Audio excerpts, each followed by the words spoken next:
नमस्कार दोस्तों, स्वागत है आपका आज के मुख्य समाचार में, जिसमें सबसे पहली और बड़ी खबर में आपको बताएंगे कि पाकिस्तान और चीन पर गरजे राजनाथ सिंह। बोले हमने दिखा दिया कि भारत कमजोर नहीं है। इसी के साथ दूसरी बड़ी खबर में आपको बताएंगे कि डीआरडीओ ने सेना के लिए बनाया ऐसा अचूक हथियार जिसके बाद चीन और पाक सेकंड में हो जाएंगे खाक। और तीसरी बड़ी खबर में जिक्र होगा कि अमित शाह का सीएम ममता पर वार और बंगाल की राजनीति में जबरदस्त सियासी भूचाल।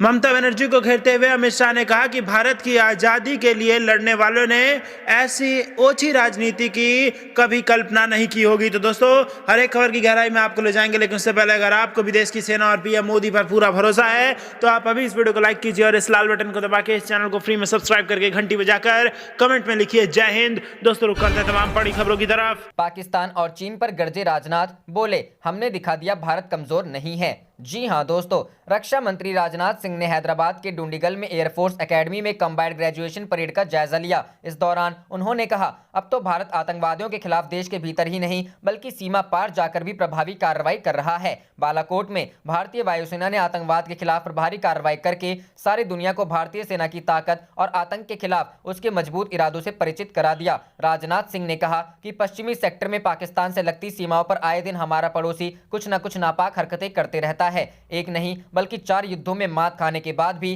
पाकिस्तान आतंकवाद के जरिए एक प्रॉक्सी वॉर लड़ रहा है। रुक करते हैं अगली खबर की तरफ। डीआरडीओ ने सेना के लिए बनाया ऐसा अचूक हथियार, चीन पाक होंगे खाक। जी हां दोस्तों, चीन और पाकिस्तान से मिल रही चुनौतियों को देखते हुए भारत रक्षा क्षेत्र को मजबूत बना रहा है। ऐसे में डीआरडीओ ने हॉवित्जर तोप का सफल परीक्षण किया है, जो कि दुश्मनों को मुंहतोड़ जवाब देगी। ओडिशा के बालासोर में स्वदेशी तोप का परीक्षण किया गया। डीआरडीओ के एक शीर्ष वैज्ञानिक ने कहा कि भारत में बनी ATAGS हॉवित्जर भारतीय सेना की 1800 आर्टिलरी गन सिस्टम की पूरी आवश्यकता को पूरा कर सकती है और इस क्षेत्र में विदेशी वस्तुओं की खरीद की कोई आवश्यकता नहीं है। मीडिया से बात करते हुए advance stand artillery gun system के प्रोजेक्ट डायरेक्टर और senior Defence Research and Development Organisation के वैज्ञानिक शैलेंद्र विगड़े ने कहा कि गन सिस्टम बोफोर्स और दुनिया में इसराइल की ATHOS बंदूक सहित भारतीय सेना के किसी भी अन्य आर्टिलरी गन की तुलना में कहीं बेहतर है। Advance stand artillery gun system DRDO द्वारा विकसित किया गया है और इसे 2 भारतीय कंपनी फोर्स और टाटा एडवांस सिस्टम लिमिटेड द्वारा निर्मित किया गया है। यह पहले ही चीन सीमा के पास सिक्किम और पाकिस्तान सीमा के पास पोखरण जैसी जगहों पर 2000 से अधिक राउंड फायर कर चुकी है। गड़े ने कहा, भारतीय सेना को 1580 तोपों की आवश्यकता है और इसके अलावा उन्हें 150 ATAGS और 114 धनुष तोपों की आवश्यकता है। इसलिए कुल 1800 तोपों की आवश्यकता है। जिस तरह से ATAGS प्रदर्शन कर रहा है और ऊपर आ रहा है, यकीन है कि 1800 तोपों की इस पूरी जरूरत को इससे ही पूरा किया जा सकता है। मोब की रेंज पर जोर देते हुए गेड ने कहा कि डीआरडीओ विकसित तोप 48 किलोमीटर के साथ दुनिया में सबसे लंबी फायरिंग हॉवित्जर है और यह दुश्मन के खिलाफ स्ट्राइक के दौरान इसे सुरक्षित रखने में मदद करेगी। उन्होंने कहा, दुश्मन आपका मुकाबला नहीं कर पाएंगे क्योंकि वे आप तक नहीं पहुंच पाएंगे, लेकिन आप उन्हें 48 किलोमीटर तक नुकसान पहुंचा सकते हैं। आप उनकी स्ट्राइक रेंज से 8 किलोमीटर पीछे हो सकते हैं, लेकिन फिर भी उन्हें मार सकते हैं। यह पूछे जाने पर कि क्या ATAGS चीन और पाकिस्तान के पास उपलब्ध तोपों से बेहतर है, गेड ने कहा, वास्तव में यह दुनिया की सबसे अच्छी तोप है क्योंकि कोई भी अन्य देश इस उच्च तकनीक पर उच्च प्रणाली के साथ फायरिंग क्षमता की दर निर्मित नहीं कर सका है। भारतीय सेना लगभग 1600 तोपों को खरीदने की सोच रहे हैं और इसके लिए वह विकल्प के तौर पर इजरायली तोप एथॉस से 400 तोप खरीदने पर विचार कर रही है। रुक करते हैं अगली खबर की तरफ। शाह का सीएम ममता पर वार, भारत की आजादी के लिए लड़ने वालों ने ऐसी अच्छी राजनीति की नहीं होगी, कल्पना। जी हां दोस्तों, गृह मंत्री अमित शाह पश्चिम बंगाल के 2 दिवसीय दौरे पर हैं। इस दौरे की शुरुआत में अमित शाह ने कोलकाता के रामकृष्ण मिशन आश्रम में स्वामी विवेकानंद को श्रद्धांजलि दी और पूजा की, जिसके बाद गृह मंत्री ने पत्रकारों से बातचीत में कहा कि आज मेरे लिए सौभाग्य और आनंद का विषय है कि मैं उस जगह पर आया हूं जो न केवल भारत बल्कि पूरी दुनिया के लिए चेतना जागृत करने की जगह है। स्वामी जी वो शख्सियत थे जिन्होंने आधुनिकता और अध्यात्म को जोड़ने का काम किया। मैं यहां से नई चेतना प्राप्त करके जा रहा हूं। वहीं गृह मंत्री अमित शाह ने मिदनापुर के सिद्धेश्वरी मंदिर में पूजा की, जिसके बाद अमित शाह ने पश्चिमी मिदनापुर में खुदीराम बोस के जन्म स्थान पर उन्हें श्रद्धांजलि दी, उनके परिवार के सदस्यों से मिले और उन्हें सम्मानित किया। अमित शाह ने इस दौरान कहा कि वीर शहीद खुदीराम बोस के जन्म स्थान पर आकर यहाँ की मिट्टी को कपाल पर लगाने का सौभाग्य मिला। स्वतंत्रता संग्राम में बंगाल और बंगाली सपूतों का योगदान भारत कभी भूल नहीं सकता और खुदीराम बोस इसी परंपरा के वाहक थे। उन्होंने कहा कि बंगाल के अंदर जो ओछी राजनीति करते हैं, मैं उनको बताने आया हूं कि खुदीराम बोस जितने बंगाल के थे उतने ही पूरे भारत के थे और पंडित राम प्रसाद बिस्मिल जितने यूपी के थे उतने ही बंगाल के थे। भारत की आजादी के लिए लड़ने वालों ने कभी इस प्रकार की ओछी राजनीति की कल्पना नहीं की होगी। रुख करते हैं अगली खबर की तरफ। हिंद महासागर में अहम भूमिका पर बोले जनरल एस.के. सैनी, कहा भारत की स्थिति सटीक। जी हां दोस्तों, सेना उप प्रमुख लेफ्टिनेंट जनरल एस.के. सैनी ने शुक्रवार कहा कि हिंद महासागर के भौगोलिक केंद्र में भारत की अहम स्थिति तथा उसकी मजबूत अर्थव्यवस्था एवं कानून एवं लोकतांत्रिक मूल्यों को अक्षुण्ण रखने वाले रूप में उसका वैश्विक कद इस क्षेत्र में शांति एवं स्थायित्व में अहम भूमिका के लिए उसकी स्थिति को मजबूत बनाता है। उन्होंने एक सैन्य विचार मंच पर अपने संबोधन में कहा कि भारत मानता है कि हिंद महासागर की विशाल संभावनाओं के दोहन के लिए कानून के शासन के पालन, पारदर्शिता, सभी देशों के प्रति सम्मान एवं विवादों के शांतिपूर्ण समाधान से रत्ती भर भी नहीं डिगा जा सकता है। उनकी टिप्पणी हिंद महासागर में चीन की बढ़ती सैन्य गतिविधियों के बीच बढ़ती वैश्विक चिंता के मद्देनजर आई है। यह एक ऐसा क्षेत्र है जो भारत के रणनीति हितों के लिए अहम है। उन्होंने चेताया कि क्षेत्र इतर शक्तियों के बढ़ते हित और समुद्री लूटपाट, मानव तस्करी जैसी वर्तमान चुनौतियों ने हिंद महासागर क्षेत्र को अस्थिर एवं संभावित वैश्विक रण क्षेत्र बना दिया है। भारत ने पूर्वी लद्दाख में चीन के साथ सीमा गतिरोध के बाद पिछले कुछ महीनों में हिंद महासागर क्षेत्र में अपने जंगी जहाजों एवं पनडुब्बियों की संख्या बढ़ा दी है, जो बीजिंग के लिए एक तरह का संदेश है। बता दें कि हाल ही में सेना उप प्रमुख लेफ्टिनेंट जनरल एस.के. सैनी ने कहा कि कोरोना वायरस महामारी के खिलाफ वैश्विक संघर्ष के बीच कई देशों ने अपना सैन्य, आर्थिक एवं राजनीतिक वर्चस्व बढ़ाने के लिए मौके को हथियाया। बांग्लादेश के नेशनल डिफेंस कॉलेज द्वारा आयोजित एक कार्यक्रम को डिजिटल माध्यम से संबोधित करते हुए लेफ्टिनेंट जनरल सैनी ने कहा, जब विभिन्न देश इस वायरस पर काबू पाने के लिए संघर्ष कर रहे हैं, तब कुछ देशों ने सैन्य, आर्थिक और राजनीतिक रूप से अपना वर्चस्व बढ़ाने के लिए इस मौके को हथियाया, जो विश्व बिरादरी के लिए शुभ नहीं है।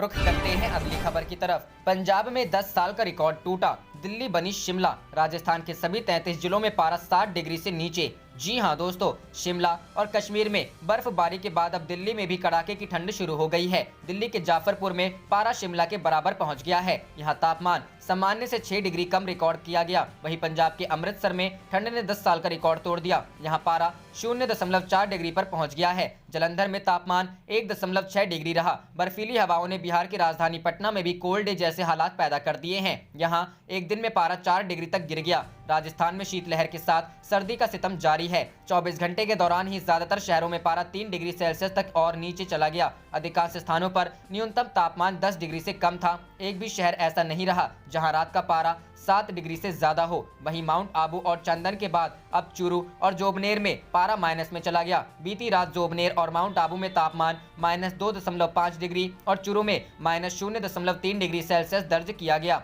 बारिश के बाद बादल छटते ही राजधानी भोपाल समेत मध्य प्रदेश में अब कड़ाके की ठंड पड़ने लगी है। शुक्रवार को भोपाल में सीजन का पहला कोल्ड डे रहा। यहाँ दिन का तापमान सामान्य से 5 डिग्री कम यानी 21.7 डिग्री दर्ज किया गया। रात का तापमान सामान्य से 4 डिग्री नीचे 7.4 डिग्री पर पहुंच गया। 24 घंटे ठंडी हवा चली। प्रदेश के 6 शहरों में पारा 5 से 6 डिग्री के आसपास और 23 शहरों में 10 डिग्री या उससे कम रहा। मौसम वैज्ञानिकों के मुताबिक हिमाचल, कश्मीर में हुई बर्फबारी के बाद वहां से आई बर्फीली हवा से हमारे यहाँ ठंड बढ़ी। अभी तक अरब सागर से आई नमी ने ठंड रोक रखी थी। प्रदेश में दतिया सबसे ठंडा रहा। वहां दिन का तापमान 3.1 डिग्री दर्ज किया गया। नौगांव में पारा 4.1, ग्वालियर में पारा 4.2, खजुराहो में 4.8 डिग्री सेल्सियस रहा। करते हैं अगली खबर की तरफ। पाकिस्तान को सता रहा डर, भारत कर सकता है सर्जिकल स्ट्राइक, अलर्ट पर सेना। जी हां दोस्तों, भारत के खिलाफ पाकिस्तान लगातार आतंकवाद फैला रहा है। वहीं उसके नेताओं के मन में भारत की सर्जिकल स्ट्राइक का खौफ भी जिंदा है। पाकिस्तान के विदेश मंत्री शाह महमूद कुरैशी ने दुबई में दावा किया कि भारत एक बार फिर सर्जिकल स्ट्राइक की तैयारी कर रहा था, हालांकि उसे कामयाबी नहीं मिली। उन्होंने डर जाहिर किया कि भारत आगे भी ऐसा कर सकता है। बता दें, पाकिस्तान की ओर से नियंत्रण रेखा पर गोलीबारी लगातार जारी है। पढ़िए शाह महमूद कुरैशी का पूरा बयान। पाकिस्तान के विदेश मंत्री 2 दिवसीय दौरे पर हैं। उन्होंने प्रेस कॉन्फ्रेंस में कहा उनके पास पुख्ता जानकारी है कि भारत पाकिस्तान में घुसकर एक और सर्जिकल स्ट्राइक की तैयारी कर रहा था। कुरैशी के मुताबिक उन्हें जानकारियां खुफिया संगठनों से मिली। उन्होंने भारत की ऐसी सोच को गंभीर बताया। साथ ही कहा कि भारत अभी भी खतरनाक कदम उठाने की फिराक में है। दुबई में उन्होंने इस बात का खुलासा किया ताकि पाकिस्तान अपने सहयोगी देशों को भारत के मंसूबों से अवगत करा सके। इस बीच पाकिस्तान के अखबार डॉन के मुताबिक पाकिस्तान की सेना को भी इस बात का डर है कि भारत एक और सर्जिकल स्ट्राइक को अंजाम दे सकता है। पाकिस्तान की सेना की ओर से यह दावा अपने 2 सैनिक के मारे जाने के बाद किया गया। ये जवान भारत की ओर से नौशेरा सेक्टर में की गई जवाबी कार्रवाई में मारे गए हैं। इसके साथ ही पाकिस्तान की सेना हाई अलर्ट पर है। रुख करते हैं अगली खबर की तरफ। ट्रंप ने चीन के खिलाफ नए कानून पर किए हस्ताक्षर, 60 कंपनियों पर भी लगाया बैन। जी हां दोस्तों, अमेरिका के राष्ट्रपति डोनाल्ड ट्रंप ने जाते जाते चीन के खिलाफ एक ऐसे कानून पर हस्ताक्षर कर मंजूरी प्रदान की है जिससे ड्रैगन की मुसीबतें और बढ़ जाएंगी। इसके अलावा ट्रंप ने चीन की 60 और कंपनियों पर भी बैन लगा दिया है। इस नए कानून के परिणाम स्वरूप अमेरिकी शेयर बाजार में काम करने वाली चीन की कंपनियों पर रोक लगाई जा सकती है। यह जानकारी व्हाइट हाउस ने शुक्रवार को दी। जानकारी के मुताबिक 18 दिसंबर 2020 को राष्ट्रपति ने विदेशी कंपनियों की जवाबदेही तय करने वाले कानून S-945 पर हस्ताक्षर कर उसे मंजूरी प्रदान की है। इस कानून के तहत किसी विदेशी सरकार के स्वामित्व अथवा उसके द्वारा नियंत्रित कंपनियों को सुरक्षा संबंधी कड़े नियमों का पालन करना होगा और साथ ही अमेरिका के सार्वजनिक कंपनी लेखा पर्यवेक्षक बोर्ड की ओर से लेखा जांच संबंधी तय मानकों के मद्देनजर स्वीकृति भी लेनी होगी। अमेरिकी संसद से निचले सदन हाउस ऑफ रिप्रेजेंटेटिव ने इसी महीने इस कानून को मंजूरी दी है, जबकि सीनेट ने मई में ही इसे पारित कर दिया था। इस कानून के मुताबिक अमेरिकी शेयर बाजार में काम करने वाली कंपनियों को यह बताना होगा कि उसका स्वामित्व किसके पास है और उसे कौन संचालित कर रहा है। इसके अलावा अमेरिका के वाणिज्य मंत्रालय ने चीन के शीर्ष ड्रोन निर्माता कंपनी DJI के अलावा 59 अन्य वैज्ञानिक एवं औद्योगिक उत्पादन इकाइयों पर पाबंदी लगाने की घोषणा की है। अमेरिका ने इन कंपनियों को अपनी राष्ट्रीय सुरक्षा के लिए खतरा बताते हुए विदेश नीति के विपरीत करार दिया है। वाणिज्य मंत्रालय के औद्योगिक एवं सुरक्षा ब्यूरो की ओर से शुक्रवार को जारी की गई सूची के मुताबिक चीन की ड्रोन निर्माता कंपनी DJI के अलावा 59 अन्य कंपनियों की गतिविधियों को राष्ट्रीय सुरक्षा के लिए चिंताजनक बताया गया है, जिसे ध्यान में रखकर इन पर प्रतिबंध लगाया गया है। बीजिंग इंस्टीट्यूट ऑफ टेक्नोलॉजी, चीन की शिपिंग कंपनी की सहायक अनुसंधान कंपनियों के अलावा Nanjing aeronautics and astronautics university और सेमीकंडक्टर निर्माता कंपनियों पर प्रतिबंध लगाया गया है। अमेरिका के वाणिज्य मंत्रालय ने एक वक्तव्य जारी कर कहा कि चीन की जिन कंपनियों पर प्रतिबंध लगाया गया है वे दक्षिण चीन सागर में सैन्य गतिविधियों को बढ़ाने, चीन सेना के लिए अमेरिकी उत्पादों का इस्तेमाल करने तथा खुफिया जानकारी चुराने के काम में संलिप्त है। अमेरिका के वाणिज्य मंत्री विल्बर रॉस ने कहा, अपनी सीमा और बाहरी क्षेत्रों में चीन के धौंस दिखाने तथा भ्रष्ट आचरण से अमेरिका की राष्ट्रीय सुरक्षा और हमारे सहयोगियों की संप्रभुता के लिए खतरा पैदा हुआ है। चीन का रवैया मानव अधिकारों के उल्लंघन तथा अल्पसंख्यक धार्मिक समुदाय लोगों के लिए भी घातक है। रुख करते हैं अगली खबर की तरफ। पश्चिम बंगाल में सियासी तूफान, अमित शाह के आने से पहले शुभेंदु अधिकारी मिलने पहुंचे, ममता ने बुलाई आपात बैठक। जी हां दोस्तों, पश्चिम बंगाल में चुनाव से करीब 2 महीने पहले राजनीतिक तूफान खड़ा हो गया है। पश्चिम बंगाल की सत्ताधारी पार्टी तृणमूल कांग्रेस के सबसे वरिष्ठ नेताओं में से एक शुभेंदु अधिकारी के द्वारा 2 दिन पहले ही पार्टी से इस्तीफा देने के बाद अचानक सबको चकमा देकर दिल्ली पहुंच उन्होंने गृह मंत्री अमित शाह से मुलाकात की है। इतना ही नहीं, शुभेंदु अधिकारी ने अमित शाह से मुलाकात करने के बाद दोनों नेता देर रात एक साथ एक ही प्लेन में पश्चिम बंगाल पहुंच गए। इसके बाद मुख्यमंत्री और टीएमसी की नेता ममता बनर्जी के द्वारा तृणमूल कांग्रेस की आपात बैठक बुलाई गई है। सूत्रों की माने तो आज पश्चिम बंगाल में पहुंचकर शुभेंदु अधिकारी भाजपा के पूर्व अध्यक्ष और गृह मंत्री अमित शाह के समक्ष भारतीय जनता पार्टी की सदस्यता ग्रहण करेंगे। बताया जाता है कि शुभेंदु अधिकारी का पश्चिम बंगाल में बड़ा नाम है। पश्चिम बंगाल में ममता बनर्जी के बाद शुभेंदु अधिकारी सबसे बड़े नेता हैं। उल्लेखनीय है कि शुभेंदु अधिकारी के अलावा 4 अन्य वरिष्ठ नेताओं के द्वारा तृणमूल कांग्रेस छोड़े जाने के बाद ममता बनर्जी की हालत पतली हो गई है। माना जा रहा है कि ममता बनर्जी के झटके को सहन नहीं कर पा रही हैं और इसी के चलते आपात बैठक बुलाकर अपने नेताओं को सख्त निर्देश देना चाहती हैं। आपको बता दें कि भारतीय जनता पार्टी के वरिष्ठ नेता और देश के गृह मंत्री अमित शाह आज पश्चिम बंगाल में 2 दिवसीय दौरे पर पहुंचे हैं। पश्चिम बंगाल में अगले वर्ष की शुरुआत में होने वाले विधानसभा चुनाव को देखते हुए अमित शाह के 2 दिवसीय दौरे को काफी महत्वपूर्ण माना जा रहा है। इस दौरे में 10:45 पर अमित शाह कोलकाता पहुंचकर श्री रामकृष्ण मिशन आश्रम में स्वामी विवेकानंद के गृह में उन्हें श्रद्धांजलि देने के बाद यहीं पर पत्रकार वार्ता को संबोधित करेंगे। इसके बाद 12:30 बजे मेदिनीपुर में स्थित मां सिद्धेश्वरी मंदिर में पहुंचकर वहां पूजा अर्चना करेंगे। साथ ही अमित शाह स्वतंत्रता सेनानी खुदीराम बोस की मूर्ति पर पुष्पांजलि अर्पित भी करेंगे। इसके साथ ही अमित शाह का दौरा 1:30 बजे एक किसान परिवार के घर पहुंचने का है। वहां पर दोपहर का भोजन करेंगे और साथ ही 2:30 बजे कॉलेज मैदान में पहुंचकर एक जनसभा को संबोधित करेंगे। गृह मंत्री अमित शाह पश्चिम बंगाल में भाजपा के मंत्रियों के अलावा संगठन सचिव, भाजपा महासचिव, पर्यवेक्षकों और वरिष्ठ नेताओं के साथ चुनाव प्रबंधन की समीक्षा करेंगे। इसके बाद रविवार को सुबह 11 बजे विश्व भारती विश्वविद्यालय शांति निकेतन में गुरुदेव रविंद्रनाथ भवन में ठाकुर रविंद्रनाथ को श्रद्धांजलि देंगे। साथ ही 12 बजे विश्वविद्यालय में एक संबोधन भी देंगे। इसके बाद अमित शाह का 2 बजे वीर भूमि के वैलपुर हनुमान मंदिर स्टेडियम में एक रोड शो करने का कार्यक्रम है। शाम को गृह मंत्री एक बार फिर से पत्रकार वार्ता को संबोधित करेंगे। रुख करते हैं अगली खबर की तरफ। खतरनाक एंटी शिप मिसाइल से होगी चीन की घेराबंदी, तैयार हुआ नया प्लान। जी हां दोस्तों, जापान की सरकार ने शुक्रवार को दुश्मन चीन के खिलाफ एक खतरनाक प्लान का खुलासा किया है। जापान की सरकार ने ऐलान किया है कि देश में अब उन एंटी शिप मिसाइलों को तैयार किया जाएगा जो दूरी के बावजूद दुश्मन की वॉरशिप्स को निशाना बना सकती है। जापान की सुगा सरकार ने कहा है कि ये मिसाइलें ईस्ट चाइना सी के करीब ओकिनावा द्वीप श्रृंखला के करीब दुश्मन की किसी भी हिमाकत का जवाब दे सकती है। ईस्ट चाइना सी जापान का वह हिस्सा है जिस पर चीन भी अपना दाव जताता है। सुगा की सबसे आक्रामक नीति। जापान के रक्षा मंत्री नोबुओ किशी ने एक प्रेस कॉन्फ्रेंस में प्लान के बारे में बताया। उन्होंने कहा, हमारे दक्षिणी पश्चिमी द्वीपों के आसपास सुरक्षा का माहौल काफी मुश्किल हो गया है, हमें सही तरह से जवाब देने की जरूरत है। जापान की मीडिया के मुताबिक ये मिसाइलें जापान की उस रणनीति को ही आगे बढ़ाएंगी जिसे एंटी एक्सेस एरिया डिनायल के तौर पर जाना जाता है। इसका मतलब यह हुआ कि जापान विदेशी सेनाओं को अपनी जल सीमा में मुक्त होकर संचालन नहीं करने देगा जो इसकी सीमा के करीब हो। जापान के पीएम योशिहिदे सुगा ने जब से सत्ता संभाली है तब से लेकर अब तक यह उनकी सबसे बड़ी रक्षा नीति है और सबसे बड़ा फैसला है। जापान के पास हवा से लॉन्च होने वाली ऐसी मिसाइलें हैं जो नॉर्थ कोरिया में मिसाइल साइट्स को निशाना बना सकती है। इसके अलावा जापान अब दूसरे हथियारों जैसे क्रूज मिसाइलों को विकसित करने के बारे में सोच रहा है। ये ऐसे हथियार होंगे जो चीन में तबाही मचा सकते हैं। ईस्ट चाइना सी पर जिस तरह से चीन अपनी गतिविधियों को बढ़ा रहा है, इससे जापान खासा चिंतित है। चीन लगातार जापान के सेनकाकू द्वीप पर घुसपैठ करने में लगा हुआ है। साथ ही चीन में दिया ओऊ द्वीप पर भी उसकी नौसेना की गतिविधियां बढ़ गई हैं। ओकिनावा द्वीप एक श्रृंखला के तहत आता है और जापान में गुजरता हुआ फिलीपींस तक जाता है। ये द्वीप श्रृंखला चीन की विस्तारवादी नीतियों को रोकने में लगे हुए हैं। वॉशिंगटन स्थित अमेरिकी एंटरप्राइजेस इंस्टीट्यूट में रिसर्च फेलो जैक कूपर कहते हैं, जापान के दक्षिणी पश्चिमी द्वीपों को बचाने के लिए लंबी दूरी के सिस्टम की जरूरत है क्योंकि ये द्वीप एक बड़ा इलाका कवर करते हैं और जापान को इसे कवर करने की जरूरत है। रुक करते हैं अगली खबर की तरफ। पाकिस्तान का एक और झूठ। भारत ने एलओसी पर यूएन के वाहन पर हमले के दावे को बताया बेबुनियाद। जी हां दोस्तों, बार बार असफल होने के बाद भी पाकिस्तान की आदत नहीं बदलती। वह भारत को बदनाम करने के लिए झूठ बोलता ही रहता है। इसी साजिश के तहत पाकिस्तानी सेना ने दावा किया कि भारतीय सेना ने जानबूझकर नियंत्रण रेखा पर संयुक्त राष्ट्र सैन्य पर्यवेक्षकों की एक गाड़ी को निशाना बनाया। भारत ने इन आरोपों को पूरी तरह से बेबुनियाद और तथ्यात्मक तौर पर गलत बताया है।